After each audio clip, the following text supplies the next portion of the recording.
सभी देखने वालों को मेरा प्यार भरा हार्दिक अभिवादन। और सभी से विनती है कि मेरे इस चैनल को सब्सक्राइब करें।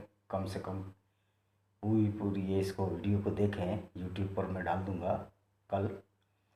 तो आज का विषय जो है ये है कि डॉक्टर वसीम रिजवी, जो कि मुस्लिम शिया बोर्ड के एक्स मेंबर हैं, उन्होंने 26 आयतें के खिलाफ PIL पब्लिक इंटरेस्ट लिटिगेशन माननीय उच्चतम न्यायालय में डाली है कि कुरान की ये 26 आयतें मानवता के लिए खतरनाक हैं और हमारे बच्चों को वायलेंस की तरफ उद्वेलित करती है, जो कि मदरसों में पढ़ाई जा रही हैं। वैसे 24 जो आयतें थी, वर्सेस थी कुरान के ऊपर, तो पहले ही दिल्ली हाई कोर्ट और कलकत्ता हाई कोर्ट में निर्णय आ चुका है कि ये मानव जीवन के लिए खतरनाक है। तो अब इन आयतों पर सुप्रीम कोर्ट माननीय उच्चतम न्यायालय का क्या निर्देश होगा, ये अलग मैटर है। लेकिन अगर उच्चतम न्यायालय इन आयतों को बैन करता है तो इसका मतलब ये होगा कि ये जो आयतें उस ज़माने में लाई गई थी उसमें कोई अल्लाह की मर्ज़ी नहीं थी। ये सब मोहम्मद साहब का करामाती आयतें थीं जो उन्होंने अपने लिए, अपने फ़ायदे के लिए समय समय पर उतारी, चाहे उन्हें अपने पुत्र वधू से विवाह करना हो, ज़ैद की पत्नी से, या किसी को मारना हो, जो लूटना हो, रैप करने हो, इन सबको अपने हिसाब से उन्हें वर्षों आयतों में डाल दिया, जिससे कि जो इस्लाम के जो पैरोकार हैं मोहम्मद साहिब और उनके समर्थक शुरुआती दौर में, जो कि लुटेरे थे और रैपिस्ट थे, बलात्कारी थे और हत्यारे थे, उसको इन्होंने कुरान की आयतों में ऐसे के ऐसे उतार दिया। तो उस टाइम जो ये मोहम्मद साहिब थे, ये अनपढ़ थे, इनको मालूम नहीं था कि आगे चल के लोगों में जब चेतना जागृत होगी, दूसरे धर्म वालों में भी जागृत होगी। क्योंकि जो इस्लाम चला था ये बर्बर, और ये जो अरबी लोग हैं ये बहुत बर्बर, और दिमाग तो इनका अभी भी नहीं है। लो ग्रेड के लोग हैं ये, सिर्फ काफिर कह के मारना जानते हैं। तो उस टाइम तो और भी बर्बर रहे थे और इनका कोई मुकाबला कोई कर नहीं पा रहा था, इसलिए यूज़ों को वहाँ से खदेड़ दिया गया। लेकिन जैसे क्रिश्चियनिटी का प्रादुर्भाव हुआ तो क्रिश्चियनिटी ने इनको तुर्की से पार रोक दिया। और क्रिश्चियनिटी में बहुत सारी विसंगतियां हो सकती हैं। दूसरे धर्म वालों के लिए कम से कम क्रिश्चियन लोग इतने समझदार तो हैं कि वो बिना मतलब की मारकाट नहीं करते हैं। दूसरे, मोहम्मद साहब ने तो हमेशा दूसरों को मारा, बनु कुरैजा की जो लड़की है उसके साथ बलात्कार किया, लेकिन जीसस ने तो ऐसा कुछ नहीं किया। जीसस ने जितनी मुसीबतें झेली, जितना उनको परेशान किया, इतना तो शायद मोहम्मद साहब को नहीं किया। बल्कि मोहम्मद साहब एक ऐसे फरिश्ते बने, मेरे हिसाब से तो वो देवदूत नहीं हो सकते, क्योंकि 610 के बाद उन्होंने एक तूफान चला दिया इस संसार में, जिससे कि पूरे दुनिया को दो हिस्सों में बांट दिया गया। ये कैसा निर्दयी अल्लाह और कैसा निर्दयी प्रॉफिट आया, जिसने काफिरों को जानवरों से नीचा समझा, उनको मारने की इजाज़त दे दी, उनकी स्त्रियों को भोगने की इजाज़त दे दी और उनको रैप करने की इजाज़त दे दी। यही कारण है कि मोहम्मद साहब की शिक्षाओं पर चलकर मोहम्मद गोरी, मोहम्मद गजनवी, चंगेज़ खान तो बौद्धिक, तैमूर, नादिर शाह वगैरह आए, भारत की अस्मिता को रंगते हुए चले गए। उस पर भी ये कुछ लोग कहते हैं इस्लाम शांति का धर्म है, तो मैं कहता हूँ ऐसे लोगों को ज़रूर पागल खाने में डाल देना चाहिए। उनके लिए पागल खाने से अच्छा कोई जगह नहीं हो सकती, क्योंकि इस्लाम आने के बाद तो वैसे ही लगभग 160 करोड़ लोग पागल खाने की दुनिया में कैद हो चुके हैं, जो इनायतों को मान रहे हैं, चल रहे हैं और काफिरों को मार रहे हैं। जिस अल्लाह को, जिस मोहम्मद को ये भी नहीं मालूम कि पृथ्वी गोल है और पृथ्वी सूर्य के चारों तरफ घूम रही है, वो किस तरह का अल्लाह और किस तरह का प्रॉफिट होगा। मुझे हैरत होती है कि आज के युग में भी हमारे मुसलमान भाई इन बेहूदी बातों को पढ़ रहे हैं मदरसों में जाकर और अपनी हंसी मजाक उड़वा रहे हैं, जबकि हमारे जितने भी मुस्लिम भाई इंडियन सब कॉन्टिनेंट में हैं, वो सब के सब जो है हिंदुओं से बदले हुए हैं और वो हिंदुओं को ही गाली दे रहे हैं। इसका मतलब अपने पूर्वजों को गाली दे रहे हैं। तो इस्लाम ने उनको यही दिया है कि अपने पूर्वजों की बेइज्जती करो, उनकी स्त्रियों को आप रैप बलात्कार करो, उनके घर सामान को लूटो, जहाँ कहीं सड़क पर मज़ार बनाओ और जहाँ जाए वहाँ आकाश की तरफ अपने पिछौंडे को करके नमाज़ पढ़ने लगो, जैसा कि हजारीबाग में हुआ। इनके जैसे ही नमाज़ पढ़े इनके पीछे से लठ मारने की ज़रूरत है, नहीं तो इस्लाम हम सबको लील जाएगा। और तो अब उसी पर मुद्दे पर आते हैं। डॉक्टर जो रिजवी साहब ने जो आयतें लगाई हैं उनको अब ये धमकियाँ मिलनी शुरू हो गई हैं। मतलब ये कितनी कायर कौम है। ये कुरान को अगर पूरी तरह पूरे हिंदू पढ़ लेंगे तो पता लग जाएगी इससे जाहिराना और बेकार की किताब नहीं होगी। ये किताब कूड़े में फेंकने लायक है, जैसे कि ईरान में फेंक दिया गटर में कुरान को, और जलाने लायक है ये किताब। ये किताब नहीं है, ये जो है एक जो है डेथ वारंट है काफिरों के लिए, विशेषकर हिंदुओं के लिए इंडिया में और पूरे वर्ल्ड में सभी लोगों के लिए। तो यही मैं बता रहा था, अगर उच्चतम न्यायालय ये निर्णय देता है कि आयतें पर प्रतिबंध लगाओ, तो फिर ये मोमिन भाई हमारे जो मोमिन हैं, जो अंधे हैं, जिनको ज्ञान नहीं है, वो कहेंगे कि कुरान की आयत का एक भी हिस्सा नहीं बदला जा सकता। अगर कुरान की आयतों का एक भी हिस्सा नहीं बदला जा सकता, तो क्या हम हिंदू और दूसरे क्रिश्चियन या दूसरे मज़हब के लोग इनके हाथों कातिल होते रहेंगे? ये हमारा भी हक होगा। अगर प्रशासन और शासन हमको सहयोग नहीं देता है, ना कोर्ट देता है, तो फिर ये हमारा संवैधानिक अधिकार अपने आप बन जाता है। हम अपने आप हथियार अपने आप उठाएं और अपनी रक्षा करें। अगर पुलिस प्रशासन और ये सब उच्चतम न्यायालय और हमारी सरकार जो है असमर्थ है इन चीज़ों को करने में, तो खुद बोल दें, फिर हम अपने आप खुद बीड़ा उठा लेंगे और ऐसे राक्षसों का समूल नाश कर देंगे। और ये संविधान की गारंटी है कि हेट स्पीच अगर कोई फैलाता है उसमें जेल में डालो। तो मैं कहता हूँ सबसे पहले कुरान को जेल में डालो। कुरान के लिखने वाले तो मर चुके, ना इवन इसाक मिलेगा तुम्हें, ना मोहम्मद मिलेगा, ना जायद मिलेगा, ना बिलाल मिलेगा जो आवाज़ लगाता था जिसने अजान की। तो मैं कहता हूँ सबसे पहले कुरान को, उच्चतम न्यायालय से मेरी अपील है, इंडिया में जितनी भी कुरान है वो जब्त की जाए और उनको मालखाने में रख दिया जाए। और जब ये मुकदमा का हल हो तब तक इनको पढ़ना ना दिया जाए। अगर ये 26 आयतें उच्चतम न्यायालय इनके फेवर में नहीं देता है कोई निर्णय, तो हम प्रतीकात्मक रूप में कुरान की 26 आयतों को सबके सामने चलाएंगे। लोग कहते हैं कि तुम मुसलमान और कुरान से तुम्हारा क्या मतलब है, तुम तो हिंदू हो। हमको मतलब है, क्योंकि ये काफिरों को मारने की हिदायत करती है। तो हम जो है अभी उच्चतम न्यायालय के फैसलों को देखते हैं, उसके बाद कुरान की 26 आयतों को खुद पब्लिश कराकर इनको हम खुद जलाएंगे और जामा मस्जिद के सामने फेंकेंगे। ये देश किसी के बाप का नहीं। यहाँ गुंडे, हत्यारे और बलात्कारियों ने जो 610 में धर्म चलाया, उसको अब नहीं चलने दिया जाएगा। हिंदू कौम में वो ताकत है कि इन सबको हम अरब तक खदेड़ सकते हैं। हम हिंदू सिर्फ आपस में लड़ते रहे। राजपूतों का सबसे बड़ा दोष ये रहा, जो तोमर और ये कछवाई राजपूत, इन्होंने अपनी लड़कियां दे दी अपने स्वार्थ के लिए। महाराणा प्रताप अकेले लड़ते रहे, वरना क्या इन मलेच्छों की ताकत थी जो हमारे देश में भी घुस जाती है अफगानिस्तान से आगे। आज सब हिंदुओं को एकजुट होना, और जो हिंदुओं के इसमें यूनिटी में जो छेद करने की कोशिश कर रहे हैं उनको भी ढंग से पहचानना है, उनको भी सबक सिखाना है। हमें हिंसा बिल्कुल नहीं करनी है। पहले हमें अपनी सरकार पर, अपने कानून पर, उस तरह न्यायालय पर भरोसा कर रहा है।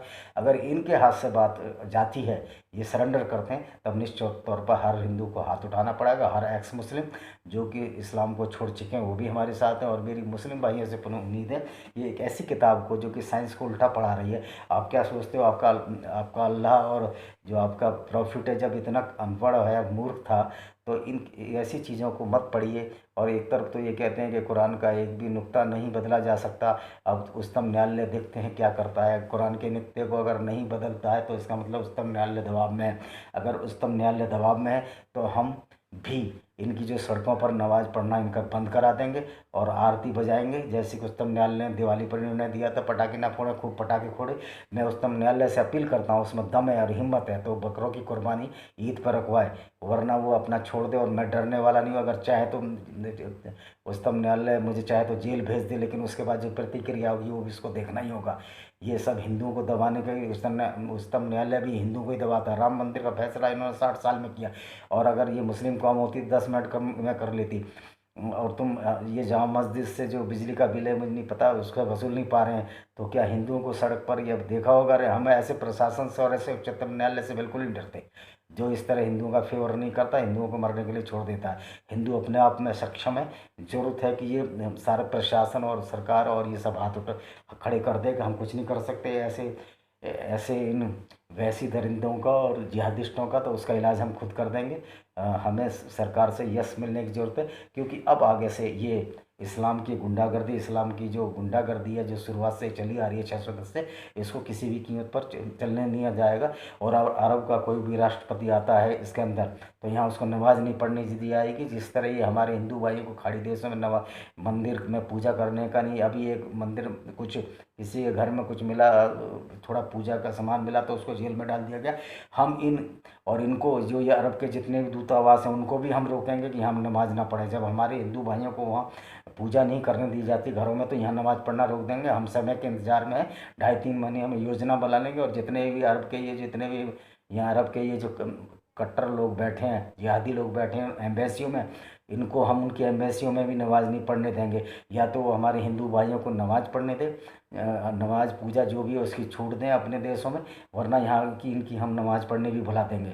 इन्होंने समझा क्या हुआ है, अभी इनकी गुंडागर्दी 1400 साल चल गई, अब बिल्कुल चलने वाली नहीं है।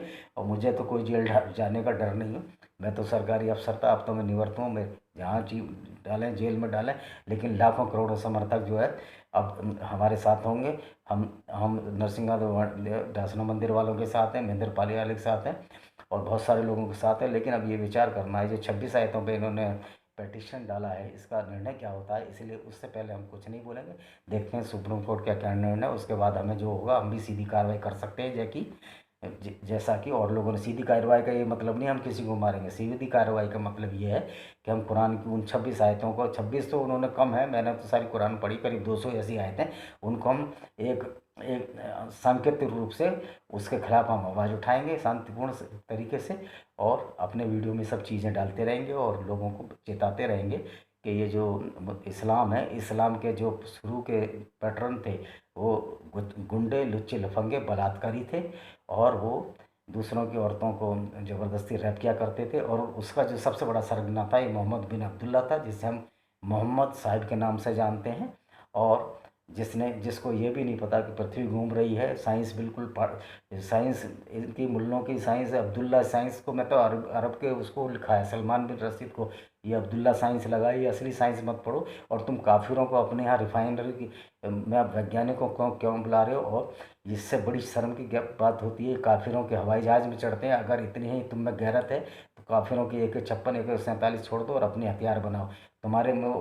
तुमको सिर्फ तुम्हारे मोहम्मद ने बलात्कार, कत्ल, लूटना, दूसरों की ज़मीन पर कब्जा करना, दूसरों के मंदिर तोड़ना, मतलब एक उद्दंड से उद्दंड, एक बंदर भी ऐसे कार्य नहीं करता। तुम बंदर से भी गिरे हो और बंदर का इसमें अपना मनोरंजन होता है। लेकिन तुमको लाखों बकरों को, लाखों को ऊँटों को कुर्बानी के नाम पर कत्ल करते हुए, और ये हलाल मीट को भी बंद कराना, इसके लिए मैं PII लगाऊंगा। क्योंकि जो हलाल जो मीट है, जो सुप्रीम कोर्ट द्वारा इसको बंद कर देना चाहिए कि इसमें जानवरों को किस निर्दयता से मारा जाता है। सारे निर्दयता का काम इनको मोहम्मद साहब सिखा गया है। लोग उसको रसूल कहें या कुछ कहें, मेरे लिए तो रंगीला रसूल था जो मास्टर राजपाल ने लिखी। वो औरतों का शौकीन था, वोमेनाइजर था, रैपिस्ट था, लुटेरा था और कातिल था। सैकड़ों सैकड़ों जूस की स्त्रियों का कातिल उनके। तो एक लुटेरे और काफिर से अगर हिंसा भड़क सकती है तो उस हिंसा को दबाया भी जा सकता है। तो ऐसे लुटेरे कातिल और ऐसा धर्म चलाया जो पूरे पूरे वर्ल्ड को 2 भागों में बांट दिया, जिससे कि आज तराई तराई मच रही है। सब एक दूसरे के खून के प्यासे हो चुके हैं। पर सबसे ज़्यादा सुख समृद्धि मिलता है हमारे जो मुस्लिम भाई हैं, जो कि इसको समझ रहे हैं, ईरान वगैरह में हैं और सऊदी अरब में भी बहुत सारे हैं, वो मेरे भाई हैं। और मैं कहता हूँ मानवता का पाठ पढ़ो। अगर वैदिक धर्म में एक भी चीज़ किसी के खिलाफ हो तो मुझे बताइए। लोग कहते हैं कि गीता में भी हिंसा है, गीता में हिंसा क्या है? गीता में क्या किसी दूसरे धर्म वाले को क्या रेप और बलात्कार हुए थे? एक द्रौपदी की साड़ी खींचने के बाद कितना बड़ा कांड हो गया। ये हिंदू समाज की ताकत है, हिंदू समाज की इज्जत है। और आप लोगों में तो आप लोगों की कोई इज्जत, स्त्रियों की इज्जत नहीं करते, उनको तुम खेती बताते हो। स्त्री तुम्हारी खेती है तो तुम्हारी माँ तुम्हारे लिए खेती है। और एक स्पार्टकस जी है जो एक्स मुस्लिम है, उनके नाखून खींच लिए गए अगर उन्होंने सही बात बोल दी। भाई एक बात बताइए, आप लोगों को डर क्या है? अगर मोहम्मद बलात्कारी था, खूनी था, हत्यारा था, लुटेरा था, तो हम उसके पर ये हम थोड़ी अपनी तरफ से कह रहे हैं। तो कुरान बोल रही है, बुखारी और बुखारी की हदीस बोल रही है। यार तुम अपनी हदीसों को और कुरान को गलत बताते हो, तुम सच्चे मुस्लिम नहीं हो या तुम में साहस नहीं है। आप जो है सच्चाई को कब तक छुपाओगे? अब ये पर्दा उठ चुका है, इस्लाम नंगा हो चुका है। इस्लाम के जो पुराने जो इनके प्रॉफिट थे वो सब नंगे हो चुके हैं, उनके क्रियाकलाप नंगे हो चुके हैं।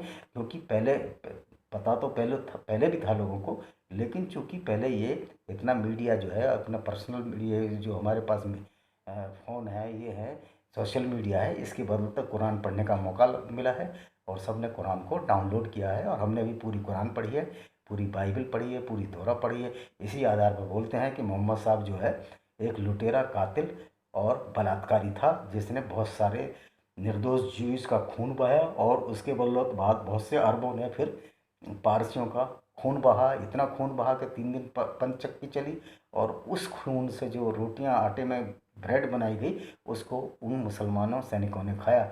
इन्होंने पारसियों का तो लगभग सफाया ही कर दिया।